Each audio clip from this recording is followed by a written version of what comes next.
ଉଣେଇଶହ 71 ମସିହା ଡିସେମ୍ବର 16 ତାରିଖରେ ଭାରତ ପାକିସ୍ତାନ ଯୁଦ୍ଧ ହୋଇଥିଲା, ଯାହାଫଳରେ ଭାରତଠାରୁ ପାକିସ୍ତାନ ପରାସ୍ତ ହୋଇଥିଲା ଏବଂ ସେଦିନ ସାରା ଭାରତ ବିଜୟ ଦିବସ ପାଳନ କରୁଥିଲା। ସେଇ ଦିନଟାକୁ ମନେ ରଖିବା ପାଇଁ ଆଜି ସେଇ ଡିସେମ୍ବର 16 ତାରିଖ ସେଇ ବିଜୟ ଦିବସ ଆମେ ମଧ୍ୟ ସେଇ ଦିବସକୁ ସେଇ ଦିନଟିକୁ ପୁଣି ଥରେ ମନେ ପକାଉଛୁ।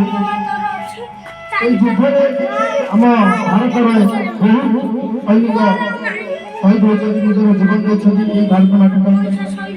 ଆମ ଓଡ଼ିଶାରେ ମଧ୍ୟ ସେମିତି କିଛି ଶହୀଦ ଅଛନ୍ତି ସେମାନେ ନିଜ ମାତୃଭୂମି ପାଇଁ ଭାରତ ମା ପାଇଁ ନିଜର ପ୍ରାଣ ତ୍ୟାଗ କରିଛନ୍ତି। ଆମେ ଯାଜପୁର ଜିଲ୍ଲାରେ ମଧ୍ୟ ଅଛନ୍ତି। ମୁଁ କାଲି ଦେଖୁଥିଲି ଗୋଟେ ୟୁଟ୍ୟୁବ ଚ୍ୟାନେଲରେ এই ବିଜୟ ଦିବସ ଉପରେ, ଯେହେତୁ ମୋର ଏତେ ଅଭିଜ୍ଞତା ନାହିଁ, ମୁଁ କାଲି ଦେଖୁଥିଲି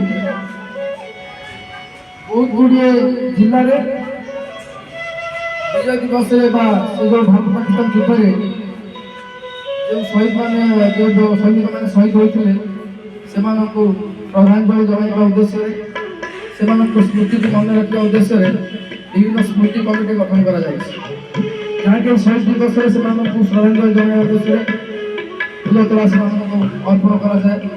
ବିଭିନ୍ନ କମିଟି ଅଛି, ବିଭିନ୍ନ ପୁରସ୍କାର ମଧ୍ୟ সেই শহীদମାନଙ୍କ ଉଦ୍ଦେଶ୍ୟରେ ବିଭିନ୍ନ ପୁରସ୍କାର ଘୋଷଣା କରାଯାଇଛି ବିଭିନ୍ନ ଅନୁଷ୍ଠାନ ତରଫରୁ।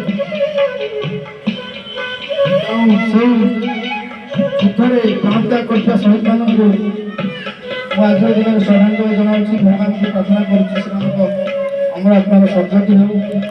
ସେଇଭଳି ବିରଳ ବ୍ୟକ୍ତିତ୍ୱ ପୁଣି ଥରେ ଆମ ରାଜ୍ୟରେ ଆମ ଦେଶରେ ଜନ୍ମ ନିଅନ୍ତୁ, ଯିଏକି ନିଜ ଜୀବନକୁ ଲୋଭନ କରି ନିଜ ମାଟି ମାଆକୁ ଲୋଭ କରିବା ଦରକାର।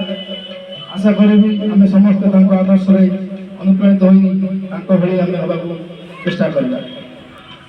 ବେଶୀ କିଛି କହୁ ନାହିଁ, ମୁଁ ଅନୁରୋଧ କରିବି ମାନବ ସାର୍ ମୋତେ ଯଦି କହିବେ।